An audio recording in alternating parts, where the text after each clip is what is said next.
So in this video, I'm going to be talking about my experience in the Uber Hertz rental program for the last 3 months and how it helped me access the Uber Eats cheat code. I got more money. I also got included with the Uber Hertz rental costs, free maintenance. I'm talking about tires, batteries, headlights, oil changes, etc. And we're going to look at the end. Ultimately, was it worth it or not? How much of that maintenance I got for free, plus the extra money I made versus the money I spent. But first, if you're new here, I'm John Dash, and welcome back to my channel, Dash Theory TV, the home of tips, tools, intelligence, and technology to help you dash optimally in this gig economy. If you're into that type of thing, be sure to hit that subscribe button and turn on post notifications so that you don't miss an upload. And without further ado, let's get right into it. The reason I got into the Uber Hertz rental program was A, to access the Uber Eats cheat code, and B, because I have an older car that I could not access the Uber Eats cheat code with, and that older car eventually had some issues. So while I was waiting to get some mechanic stuff done, I did rent a car through the Uber Hertz rental program,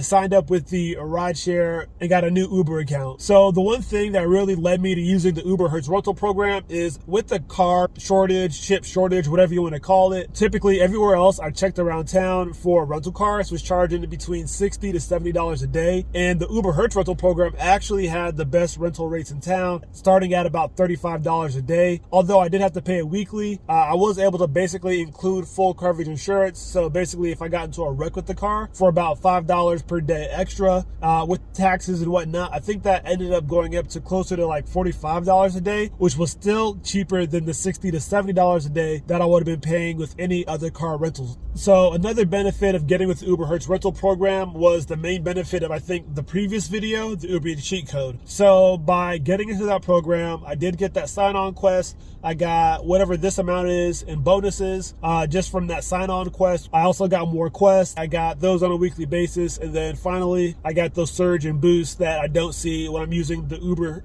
Hertz delivery. And stay tuned to the end of the video because I'm also going to talk about what life is like after you return that car, after you no longer technically have access to the Uber Eats cheat code. Is it worth it at that point as well? All right, so thinking about like the extra value added from the surge, the boost, the quest, the sign-on bonus, basically all the extra monetary things that I wasn't seeing when I only had the Uber delivery side without the cheat code. I think that would say if I average that out of what it added, it was easily between just the 500 plus that was added by the bonus, the 100 a week, over a couple different weeks that was added by the quest, but just over the course of a month, we'll say the first 2 months, I'll probably put that total at least $1,000 right there. So now we also look at what were the maintenance things that I didn't have to pay for that were included in that cost of the rental. So I had 2 tires replaced. I got a nail in them.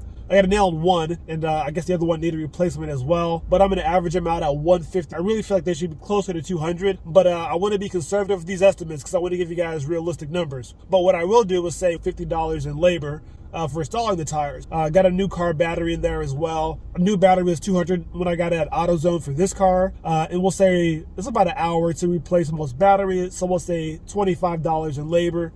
So we're looking at $225 there. Got an oil change. We got a headlight replaced, a tail light replaced, as well as a high mounted brake light replaced, and the labor with all of that. So we'll say that, you know, between the tires, the battery, the lights, we'll give that another $1,000 just to be conservative. All right. So now we're looking at about $2,000 in benefits that I didn't have to pay for between the auto maintenance, parts replaced, the labor, as well as the extra benefits earned over the first 2 months. And the program was about, we'll say about $300 a week after all the different things. There's probably a little bit less than that, being conservative. So we'll say $1,200 a month. So in that first 2 months, $2,400 spent, $2,000 gained back. So a net of about $400. And the reason I'm not including month 3, by the way, is that's when I actually got my car fixed. That last month, I didn't use it the entire month. And before getting into the post-rental car, post-return experience, I also want to talk about the big experience that I had with the car. It was a 2020 Hyundai Elantra, and going from driving a 2005 Nissan Altima, it was more fuel efficient, so I saved the money on fuel, whereas I probably spend closer to $70 a week in gas with this car. With that one, it was probably closer to, I would say, $50 a week. It was a smaller tank, so less money on on gas, more fuel efficient, less to fill up the tank of gas. Also, I do feel like I got more deliveries done per hour. Maybe it was just because I had more confidence and peace of mind in the car, but I do think that the better your mental health, the longer you're able to work, the longer the weeks you're able to put in, the more you're able to earn in a week. So I do think that did contribute to me earning more per week as well during that period. So that would be another benefit, plus access to the cheat code going forward. So my experience after getting my normal car back was kind of interesting. So at first I kept using that other Uber account, even though it said that my car on there was Hyundai Elantra, and it caught up to me because I was doing some orders. I did some Walmart orders, and with Walmart orders, it takes 24 hours to see your tips. So when I wanted to go cash out that night, my account was basically frozen. It said contact Uber, and I couldn't cash out. So basically I was going to be like, well, I got two accounts, I used the wrong account. That's what I was going to say, but I never had to even encounter that scenario, because the next morning when I woke up, I checked after those Walmart tips had rolled in, and I did have access to cash out my account. Whatever block was on my account had been removed, but I do think that it probably was going back to the fact that the car that I was driving didn't match the car that Uber said I was driving. And I know there's been times before where I'd gone to Walmart and called and said, yep, I'm in this spot picking up this order, blah, blah, blah.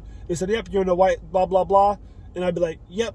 And so if I was reported by either the customer or by Walmart that the car that I'm driving doesn't match the car that's listed in the profile, I could see my account getting suspended. So that was something that made me go back to like not using that Uber cheat code, using my old account, and basically losing access to the cheat code. And so I guess to wrap it up, what are my final thoughts? Was it worth it? I would say for me, it was worth it. It allowed me to make money. It allowed me to increase my earnings for that small period of time. It allowed me to buy me some time to get my car fixed. It allowed me to make some extra money to get my car fixed with as well during that period of time. Even though those quests died out, I was still getting the boost and the surge, which I did not get when I returned back to the regular Uber Eats delivery app. So if you got value from this video, do me a favor, hit that like button, hit that subscribe button if you want to see more content like this. Thank you for watching, and until next time, dash optimally.